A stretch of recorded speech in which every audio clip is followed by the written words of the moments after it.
वर्णन करके कह रहे कि जो पुरुष इसी जन्म में भगवत प्राप्ति करना चाहता है तो सरशैया में पड़े हुए भीष्म जी ने युधिष्ठिर जी को उपदेश दिया, ध्यान से सुन ले, इसी जन्म में भगवत प्राप्ति हो जाएगी। जो पुरुष इसी जन्म में भगवत प्राप्ति करना चाहता है, मनुष्य शरीरधारी, वो पहले आहार पर संयम करे, उसे सूक्ष्म करे, इतना कम ना करे कि भोजन का चिंतन हो, पर इतना भी ना करे कि डकार आवे। भगवत प्राप्ति करनी है तो ये बात पकड़ लो, हजारों जगह शास्त्रों में बात लिखी, मिता आहार, भिक्षान्नम औषधम, जैसे औषधि पाई जाती है ऐसे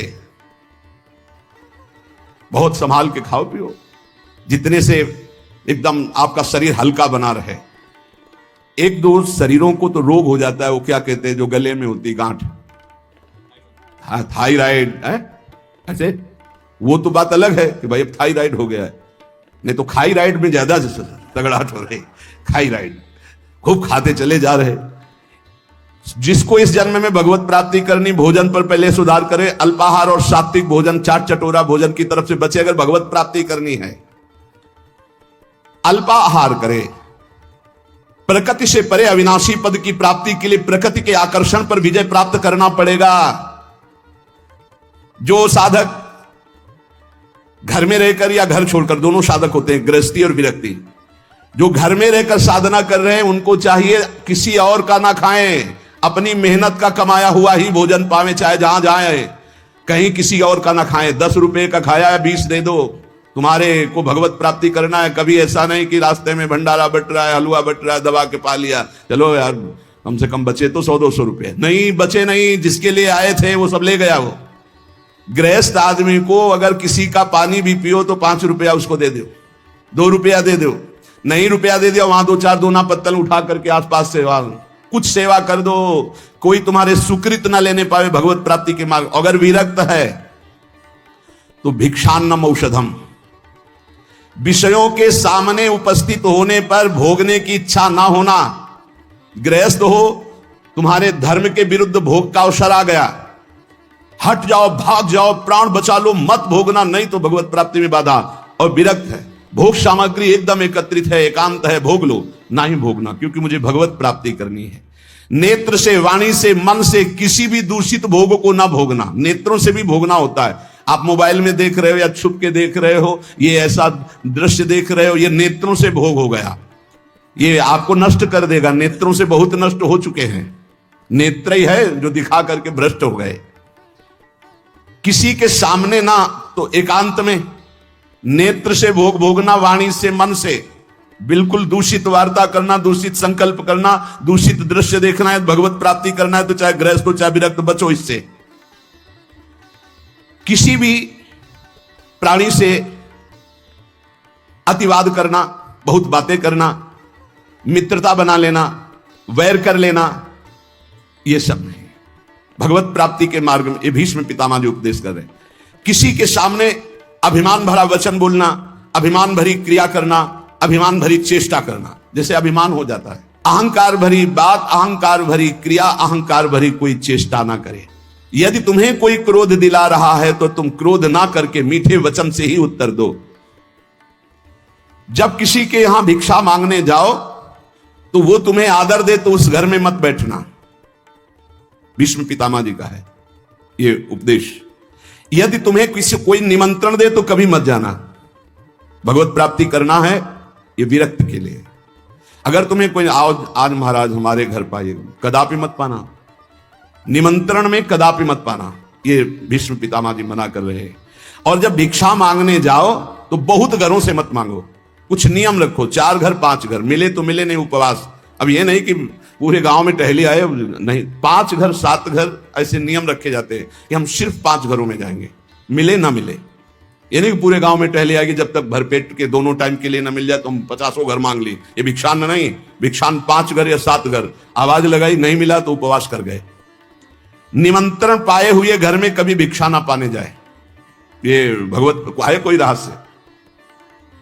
मूर्ख पुरुष जब आप परमार्थ में चलते हैं, आपका उपहास उड़ाएंगे। हो सकता है वो आपका तिरस्कार भी कर दें, मारपीट भी कर दें। आप अपने हृदय में दुख ना मानने, हृदय में आनंदित रहें, कोई प्रारब्ध भोग का नाश हो रहा है और उसको डांटे नहीं, उसको मारे नहीं, उसको पर चिल्लाए नहीं, वो तो निमित्त मात्र है। भगवान आपके प्रारब्ध का क्षय करा रहे हैं यदि भगवत प्राप्ति करना। बहुत बार ये बातें आ गई है। आताताई पर भी कभी क्रोध करके उसे शाप ना दें। साप देने का मतलब है भजन का फल है। अगर भजन है, सच्चाई से चल रहे हो आप, अंदर से सोच ले बहुत सता लिया तो भोगेगा, तो पक्का भोगेगा, इसमें कोई संशय नहीं, क्योंकि भजन एक अमोघ शक्ति है, जिधर जाएगी उधर। तो हमारा भजन मंगल के लिए कि अमंगल के लिए? तो कह रहे आताताई तुम्हें कितना भी सताए, तुम क्रोध करके उसे शाप आदि मत देना, कभी अंदर से बुरा मत चाहना। गृहस्थ के घर में जब धुआं निकलना बंद हो जाए, अब धुआं नहीं, गैस है, गैस के चूल्हा है तो धुआं का कोई ज्यादा काम ही नहीं। जब मूसल की आवाज आनी बंद हो जाए, भीष्म पितामह के समय मूसल से कूटा जाता था, अब तो मूसल से नहीं, अब तो मशीनों से है। और जब सब भोजन कर चुके तब विरक्त को भिक्षा मांगनी चाहिए, मतलब लगभग 2 बजे। भिक्षा मांगने के पश्चात किसी नदी के किनारे या किसी देवालय में एकांत में बैठकर भगवान को अर्पित कर उसे पाए। गृहस्थ अपने कमाई से पाए, अधिक भिक्षा मत ले। श्री पूज्य सदगुरुदेव भगवान ने कहा कि टुकड़ा या 1 रोटी, बहुत अगर नहीं मिला है 4-5 घरों में और आखिरी घर में 2 रोटी मिल रही तो बस 2 रोटी, तीसरी रोटी हुई तो भिक्षा नहीं मानी जाएगी। ये सदगुरुदेव भगवान के मुख्य वचन। शुद्ध भिक्षा 1 टुकड़ा, आधी रोटी, बहुत ज्यादा हो गया तो 1 रोटी। अब पता चला कि 5 घरों का आखिरी घर है, उसमें 2 रोटी मिल रही, तो फिर उससे 2 रोटी ले ले, तीसरी रोटी नहीं होनी चाहिए। जो अधिक भिक्षा ले लेता है उसे भिक्षान्न नहीं कहते हैं। ना मिलने पर प्रसन्न मुद्रा में वैसे ही शांत भाव से भजन करता हुआ दूसरे दिन जब अपने समय भिक्षा में जाता है, फिर उसी समय जाए। एक बार जब कोई बैठाल करके द्वार पर सम्मान पूर्वक विनय पूर्वक भिक्षा दे तो उसी समय हट जाना चाहिए, उसकी भिक्षा नहीं लेनी चाहिए। आओ आओ महाराज, आपके तो दर्शन बड़े भाग्य से। ए लाओ कुर्सी बैठा लो, लाओ मां, गरम गरम रोटी बनाओ बाप, उठे हो चल दे। द्वार में अंदर नहीं जाना है, द्वार में ही खड़ा और असम्मान पूर्वक भिक्षा, ना किसी का आसन ग्रहण, ना किसी के मृदु वचन, ना किसी की स्तुति, ना कोई अर्थ। जब रोटी मांगने निकले किसी ने 10 रुपया दिया तो ऐसे कोई भिक्षुक है, भिखारी है इस बात के? नहीं, केवल आचार्य आदेश प्राण पोषण के लिए अन्न, रोटी है तो दे, नहीं तो राधे श्याम चल दिया। सिंहवत व्यवहार। विविध प्रकार के व्यंजनों को ना खाए। अरे भाई बहुत विचित्र। भगवान की प्राप्ति के मार्ग में सबसे ज्यादा इस रसेंद्री पर दृष्टि डालो। बहुत विचित्र खेल है, बहुत विचित्र, बहुत सावधान। अब आज का जो वातावरण है, बहुत भोजन के लिए बहुत आगे चलकर और अव्यवस्था हो जाएगी। कैसे भजन होगा, कैसे भजन होगा? भगवान को अर्पित करके दाल रोटी खाओ, खूब हरि के गुण गाओ। अगर इधर उधर खान पान करोगे तो हम पक्का कह सकते हैं भजन तो नहीं हो सकता है। भजन का नाटक भले आप कर लो, भजन का नाटक कर सकते हो। भीष्म पितामह जी कहते हैं कि जो विरक्त भाव से भगवान के मार्ग में चले हैं, वो किसी उजड़े हुए खंडहर में या देवालय में या वृक्ष के नीचे या किसी संत का बनाया हुआ स्थान, उसमें वास कर, स्वयं का कुछ नहीं होना चाहिए। अपने शरीर निर्वाह केवल करना है, बने बनाए बिलों में वास कर लिया। घर गृहस्थी के यहां नहीं, विरक्त को घर गृहस्थी के यहां शयन नहीं करना चाहिए। हम भ्रमण किए और बड़े संतों का संग किए तो हमने देखा कि गांव के बाहर स्कूल, मंदिर या किसी बट वृक्ष के नीचे या भगवान शंकर का छोटा मंदिर, वहां घरों में गृहस्थों के सैया पे शयन करोगे और खूब भजनानंदी बनोगे तो सिद्ध ही हो तो प्रणाम, नहीं साधक है तो चौपट हो जाएगा, क्योंकि परमाणु वहां है, वहां गृहस्थी के परमाणु। घर गृहस्थी में बस मधुकरी मांगी बाहर, बहुत सावधानी की जरूरत है। भीष्म पितामह जी कह रहे हैं विरक्त को अपने मन को अचल और स्थिर करने के लिए कहां शयन करे? वृक्ष के नीचे, उजड़े हुए खंडहर, देवालय, ऐसे बाहर, या किसी संत का जहां साधु समागम।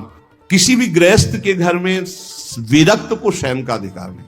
बाहर बहुत ही ऐसी अव्यवस्था है तो स्कूल होते हैं गांव में, या गांव के किनारे कोई न कोई छोटा मोटा मंदिर होता है, लता वृक्ष होते हैं, अपना आहार करो, एकांत सेवन करो। अपने तो करुणा है, धाम में वास मिला हुआ है श्री जी के। जो किसी गृहस्थ से राग कर लेता है विरक्त होकर के, उसके अंदर पाप कर्म की इच्छा प्रकट होने लगती है। बहुत सावधान। नित्य तृप्त रहो, भगवत चिंतन में छके रहो, संतुष्ट रहो भगवत चिंतन में, मुख प्रसन्न रहे, इंद्रियां शासन में रहे, निर्भय रहो, भगवत मार्ग के पथिक। हर समय नाम जब चलना चाहिए, मौन का आश्रय लो नाम जब बढ़ाने के लिए, वैराग्य की भावना को पुष्ट रखो, समस्त जगत के पदार्थ नाशवान है, किसी पर आसक्त मत हो, सब ये उत्पत्तिशील जितने सब विनाश को प्राप्त होंगे, इसलिए सत्य नहीं है, सत्य सच्चिदानंद भगवान है। मन और इंद्रियों को संभालना ही साधना है, यही तपस्या है। अपनी इंद्रियों और मन को संभाल लो। अष्टावात्म गुणाः, जिस साधक में संत में 8 गुण है वही भगवत प्राप्ति कर पाएगा। शास्त्र है, दया सर्वभूतेषु, शांतिरनुसूया, शौच मानयासौ, मंगल कार्पण्य मस्पृहा। कह रहे सबसे पहला है दया। दया सर्वभूतेषु, अगर आप साधक हैं, भजन मार्ग में हैं, परे वा बंधु वर्गे वा मित्रे द्वेष्टे वा सदा आपन्ने रक्षितव्यम तु दयैषा परिकीर्तिता। दया किसे कहते हैं? अपने पराये का भेद नहीं है। मित्र हो या शत्रु हो, वो भारी दुख में पड़ा हुआ है, तो जितना हमें शारीरिक बल, बौद्धिक बल, तप बल प्राप्त है, हम उसका प्रयोग करके उसकी रक्षा कर ले, पर आसक्त ना हो। रक्षा करना, चाहे वो मित्र हो या शत्रु हो, कोई भी हो। साधुता का हृदय, भक्त का हृदय कैसा होता है? परे वा बंधु वर्गे वा मित्रे द्वेष्टे वा सदा। वो पराया है, अपना ये भेद तो होता नहीं इस भगवत मार्ग के पथिक में। मित्र है या शत्रु है, अगर वो विपत्ति में फंसा हुआ है तो शरीर बल, तप बल, वाणी बल, हर बल के द्वारा हम उसकी रक्षा करेंगे, पर अपनापन नहीं करेंगे। जैसे मृग की रक्षा की, पर अपनापन ममता कर लिया तो अगला जन्म मृग का बना। दया बिना साधु कसाई, और दया करी तो आफत आई। इसलिए दया बहुत संभाल के। दया क्या? हमारे में जितना बल है हम आपके कल्याण के लिए प्रयोग किया और अलग हो गए, आसक्त नहीं हुए, कभी उससे धन्यवाद पाने की इच्छा नहीं की, उसे दया कहते हैं। दूसरा शांति। बाह्य चाध्यात्मिके चैव दुखे चोत्पादिते क्वचित न कुप्यति न वा हंति सा क्षमा परिकीर्तता। ये साधक के लक्षण। पहला दया, दूसरा ऐसा क्षमा कि कोई आपको शारीरिक या मानसिक पीड़ा पहुंचा रहा है, आपको क्रोध नहीं आना चाहिए। उसे न मारना है, न कड़ुए वचन बोलने, न संकल्प के द्वारा उसको नष्ट करना है। इसी का नाम शांति, इसी का नाम क्षमा है। जिसके अंदर दया है, शांति क्षमा है। न गुणान गुणिनो हंति स्तौमि मंद गुणानपि नान्य दोषेषु रमते सानुसूया प्रकृतिता। गुणी के सद्गुणों का हनन अर्थात अपलाप न करना, किसी भी सद्गुणी में दोष ना निकालना, थोड़े गुण वाले प्राणियों को भी उत्साह बढ़ा देना भगवत मार्ग में, दूसरों के कभी दोषों पर दृष्टि डालकर उसे नीचा दिखाने के लिए न वर्णन करना, ये अनुसूया, इसे अनुसूया कहते हैं। दया, क्षमा, अनुसूया। और अभक्ष परिहारश्च संसर्गश्चापि निर्गुणैः स्वधर्मैः च व्यवस्थानम शौचमें तत्प्रकीर्तितम। पवित्रता, शौच क्या? कभी भी अभक्ष पदार्थ ना खाना, जिसे शास्त्र निषेध करता है, कभी जबान पर नहीं जाना चाहिए। प्याज, लहसुन, मांस, मदिरा, नाना प्रकार के सब नहीं पाना चाहिए। एक बोले दीक्षा लिए थे कि पत्नी तो दीक्षा नहीं ले, पर वो प्याज लहसुन बना के खाती हो, कहती हम कोई गुरु मंत्र थोड़ी लिए, अब हम क्या करें, फिर खाना ही पड़ता है। कैसे खाना पड़ता है? वो अपनी निष्ठा पे, तुम अपनी निष्ठा पे नहीं आ सकते। अपनी निष्ठा पे आना पड़ेगा, या वो बदले या तो तुम बदलो। तुम कंठी तिलक लेकर बदल गए कि तुम प्याज लहसुन खा रहे हो, पत्नी खा रही, इसलिए नहीं भाई। दोनों हैं, एक ही जगह भोजन बनना है तो एक को तो सुधरना पड़ेगा। या तो फिर आप अपने लिए रोटी ले लीजिए और नमक से पा लीजिए। जय दिन आप नमक रोटी पाएंगे तय दिन उसका हृदय जलेगा और उसको सुधरना पड़ेगा, प्याज लहसुन छोड़ना पड़ेगा। लेकिन जो गुरुमंत्र लेकर के अभक्ष पदार्थ खाता है वो अपवित्र बुद्धि हो जाती है, भ्रष्ट बुद्धि हो जाती है। इसलिए बहुत सावधान। हमने कई बार प्रार्थना की कि प्याज लहसुन तमोगुणी है, वो भजन में बहुत बाधक है, इसलिए उसको कदापि नहीं पाना चाहिए। अभक्ष परिहारश्च, बासी भोजन, दूषित भोजन, ये अभक्ष जो पदार्थ बताया गया है उसे नहीं पाना चाहिए। दुर्गुण रहित प्राणियों का संसर्ग नहीं करना चाहिए। पवित्रता का मतलब केवल स्नान ही कर लेना नहीं है। अभक्ष पदार्थ नहीं खाना और कुसंग नहीं करना, कुसंग भी अपवित्रता है। और स्वधर्म में दृढ़ रहना, इसी को पवित्रता कहते हैं। पवित्र भोजन पाना, सत्संग करना और स्वधर्म में दृढ़ रहना, सच्ची पवित्रता इसे कहते हैं। शरीरम पीड्यते येन शुशुभे नापि कर्मणा अत्यंतम तन्न कर्तव्य मनायासा च उच्यते। जो श्रेष्ठ भागवतिक कर्म के लिए अत्यंत कष्ट सहता है उसको अनायास तपस्या कहते हैं। भारी से भारी कष्ट को सहने के लिए तैयार है। बुखार है लेकिन हमें सत्संग में जाना है, शरीर पीड़ा में है लेकिन हमारी दिनचर्या है, हम प्रभु के दर्शन करेंगे जाके, हम सत्संग सुनेंगे जाके, हम अपने प्रभु की सेवा करेंगे, ऐसी होनी चाहिए। अनायास जो भगवत कृपा से तुम्हारे जीवन की पूर्ति के लिए आ जाए, प्रयास, विरक्त को प्रयास नहीं करना चाहिए, विरक्त को व्यापार नहीं करना चाहिए। विरक्त जो चाहे अनायासम शरीरम पीड़िते येन सुशुभे नापि कर्मणा अत्यंतम तन्न कर्तव्य मनायासा च उच्यते।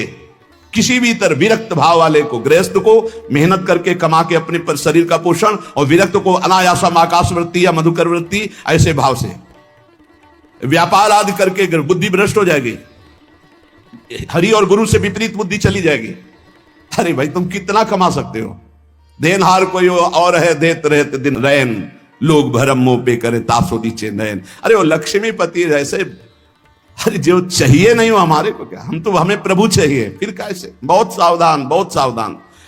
कभी कभी गुरुजन संकोच करते हैं तो इशारा उनका समझना चाहिए, और जब वो प्रकट कह दे तो भूल जाओ। अगर कदम उसी मार्ग पर रखोगे तो बहुत दूर निकल जाओगे, बहुत फिसल जाओगे। अनंत जन्मों के बाद अवसर मिला है माया से मुक्त होने के लिए। प्रशस्ताचरणम नित्य म प्रशस्ति विसर्जनम एतद्य मंगलम प्रोक्तम मुनिभिस्तत्वदर्शिभी। सदैव गुरुदेव के उपदेश और शास्त्र सम्मत कर्म करना चाहिए, कोई भी अशुभ कर्म नहीं करना चाहिए। तत्वदर्शी मुनियों द्वारा बताए हुए मार्ग से सदैव मंगल होता है, इसे मंगल कहते हैं। स्तोकादपि प्रदातव्य मदीने नान्तरात्मना अहन्यानि यत्किंच कार्पण्यम ही तत् स्मृतम। अगर थोड़ी वस्तु मिली तो प्रसन्न रहो, अधिक मिली है तो प्रसन्न रहो, किसी भी स्थिति में असंतुष्ट मत रहो। प्रसन्नता ही सबसे बड़ी उपलब्धि है। संतुष्टायन केनवा, हर स्थिति में प्रसन्न रहना सीखो। मंगलम और अकारपण्यम और अस्पृहा यथालाभे न संतोषा कर्तव्यो हृत वस्तुना परस्याचिंतित्वार्थम सा स्पृहा परिकीर्तिता। कभी दूसरे से इच्छा मत करो, कभी दूसरे के वैभव की याचना मत करो। जब प्रभु को आपको देना होगा तो बिना मांगे दे देंगे। संतोष धन धारण करो, अस्पृहा। ये जिसमें होते हैं उसे भगवत प्राप्ति होती है। पहला है दया, दूसरा है क्षमा, फिर तीसरा है अनुसूया, चौथा है शौच पवित्रता, फिर अनायास जीवन की पूर्ति, और मंगल कार्पण्य और स्पृहा रहे। ये दीनता नहीं होनी चाहिए भोगों के लिए, किसी से इच्छा नहीं होनी, और निरंतर भगवत चिंतन। अब कह रहे हैं कि ये 10 बातें भगवत मार्ग के पथिक को त्याग देनी चाहिए। परद्रव्येष्वभिध्यानम, दूसरे के धन का अपहरण करने की वृत्ति, चाहे विरक्त हो चाहे गृहस्थ हो। परद्रव्येष्वभिध्यानम मनसानिष्ट चिंतनम, जो मन से भी दूसरे के धन का चिंतन करने लगता है तो खुद उसका अनिष्ट शुरू हो जाता है। शास्त्र की बात मान लो, जिम हरि शरण न एको बाधा, सुखी मीन जहां नीर अगाधा। तुम भगवान से विमुख होकर जीत पाओगे। पर द्रव्येष्वभिध्यानम, ये मायावी लोग मिल जाते हैं। अगर धन का चिंतन करोगे मिल जाएंगे। बहुत बहुत मारा घूम रहा है रुपया, रुपया के लिए भगवत मार्ग, चाहे गृहस्थ हो चाहे विरक्त। रुपया कोई भगवत प्राप्ति नहीं कराता, केवल भोग देता है। तो भगवान जैसे रखें वैसे धर्म पूर्वक चलो, अन्याय पूर्वक या चिंतन पूर्वक नहीं। चिंतन नहीं धन का, चिंतन हरि का। मनसानिष्ट चिंतनम, चिंतन करोगे तुम्हारा अनिष्ट कर देगा रुपया। ये संसारी पुरुष नहीं समझ, रात दिन उसी की चिंतन करते हैं, तभी डिप्रेशन में पहुंच जाते हैं। नाना प्रकार की कुभावनाएं प्रकट होने लगती है।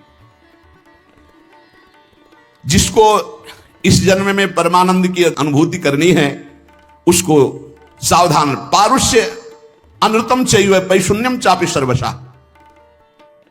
अगर परलोक की प्राप्ति करनी, परम धाम जाना है तो आप चुगली करना, निंदा करना, दूसरे की बातें करना छोड़ दो। दूसरे के धन का चिंतन, अपहरण करना छोड़ दो।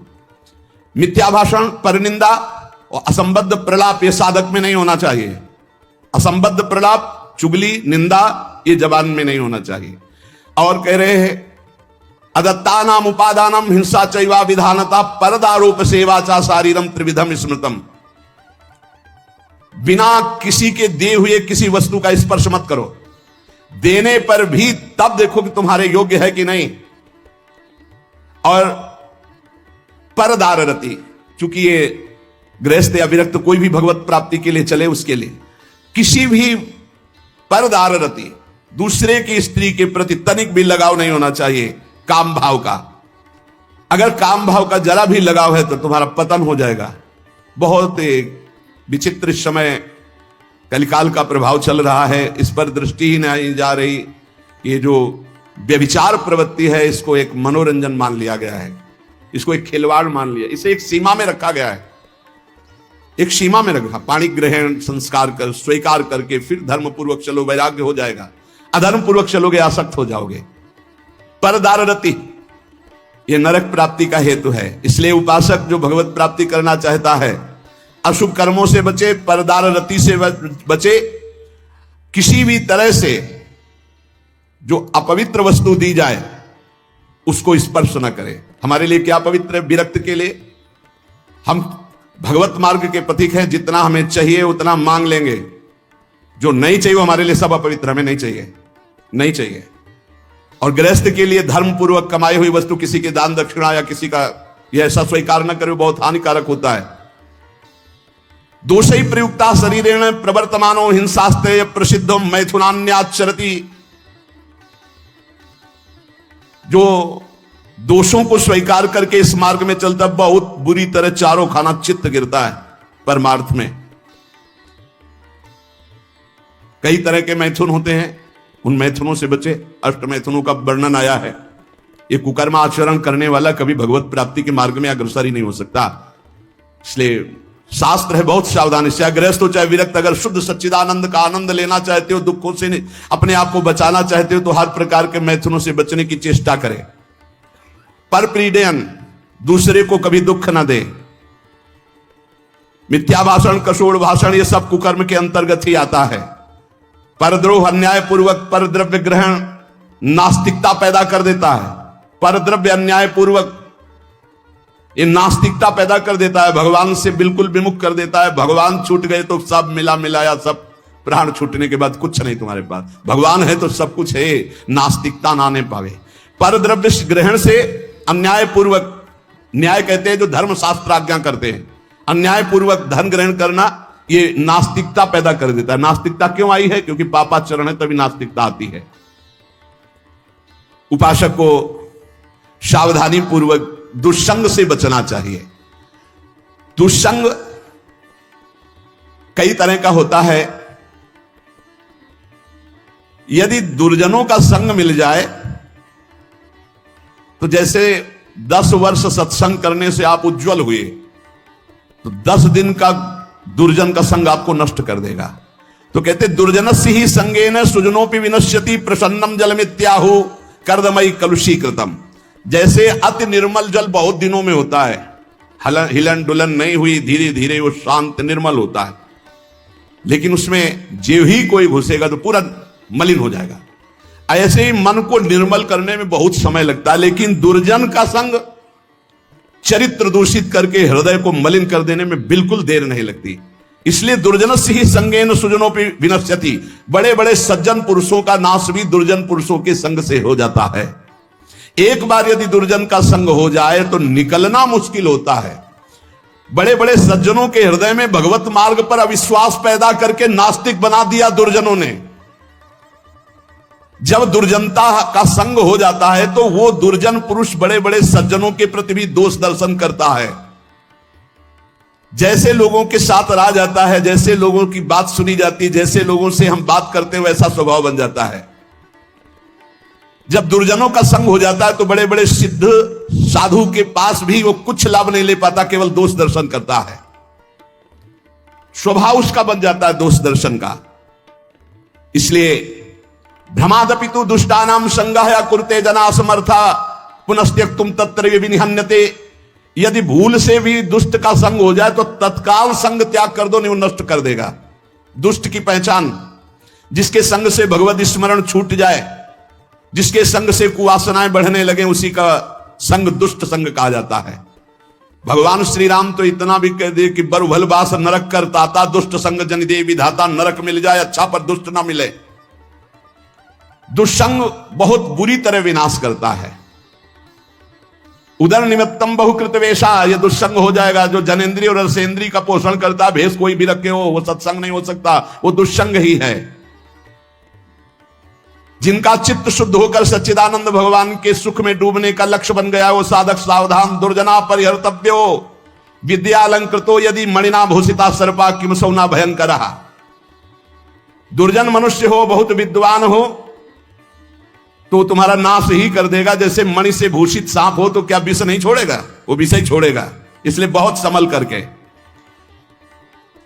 सद्भिरासीत सततम सद्भि कुर्वीत संगीतम सद्भिर विवादम मैत्रीम च ना सद्भि किंचिदाचरेत। संत पुरुषों के साथ रहो, संत पुरुषों का संग करो, उनसे विवाद मत करो, जैसा वो कह रहे हैं वैसे करो। सज्जन पुरुषों के संग से तुम्हारे हृदय में सज्जनता आएगी, और दुर्जनों का संपर्क तुम्हारे हृदय में अश्रद्धा पैदा कर देगा। कैसा? अब जिस संत से मिलोगे तुम्हारे अंदर अश्रद्धा है तो तुम वहां दोष दर्शन करोगे। महापुरुषों के समीप रहते हुए भी तुम कुछ नहीं प्राप्त कर पाओगे। जाड्याम धियो हरति सिंचन्ति वाचम सत्यम मनोन्नतिम दिशति पापम अपाकरोति चेता प्रसादयति दीक्षु तनोति कीर्तिम सत्संगति कथम किम न करोति पुंसाम। जब सत्संग मिलता है तो हृदय का कूड़ा करकट दूर हो जाता है, काम क्रोध ये नष्ट हो जाते हैं, बुद्धि विवेकवान होकर भगवान की तरफ बढ़ती है। और जब कुसंग मिलता है तो ऐसी संशयमय बुद्धि हो जाती है कि बड़े बड़े संत महात्माओं के समीप जाकर के भी वो दुर्लभ लाभ ना लेकर वो दोष दर्शन करता रहता है। समीप में दूर दूर से आकर लोग उनके दर्शन और उनके वचन सुनकर अपना परम कल्याण कर लेते हैं, लेकिन दुर्जन स्वभाव वाला, दुर्जन संग करने वाला उनके समीप रहकर उनकी निंदा करता है, उनके दोष दर्शन करता है, उनसे लाभ नहीं ले पाता है। अनेकों बार बड़े महापुरुषों का संग प्राप्त होने पर भी वो अगम्य रहते हैं, वो उनका लाभ नहीं ले पाते। इसलिए देवर्षि नारद जी ने बताया कि साधु संग अगम्य है। साधु के समीप रहना, साधु के समीप जाना, अगर आपके अंदर दुष्टता है, दुष्ट स्वभाव है, तो आप उसका लाभ नहीं ले पाएंगे। दूर दूर से आकर लोग दर्शन संभाषण और अपना परिवर्तन कर रहे हो, समीप रहकर दुष्ट स्वभाव होने के कारण, उस साधु में दोष दर्शन करने के कारण लाभ नहीं ले पाते। इसलिए सदैव सत्संग करो, दुर्जनों का संग त्याग करो, नाम जप करो और रसेंद्री को संभाल के रखो। और लेने में बहुत सावधान रहो, किसी से कुछ लेने में सावधान रहो। वो ऐसा पाप की कमाई ना हो जो तुम्हारी बुद्धि भ्रष्ट करके भगवान से विमुख कर दे। चाहे गृहस्थ हो चाहे विरक्त, अन्याय पूर्वक जीवन नहीं होना चाहिए, धर्म पूर्वक जीवन होना चाहिए। इसी जन्म में हम भगवत प्राप्ति करें। जो सत्संग सुने उसका मनन करें, मनन करके आचरण में उतारे, तभी लाभ मिल पाएगा। शेष चर्चा आगे। श्री राधा वल्लभ लाल की।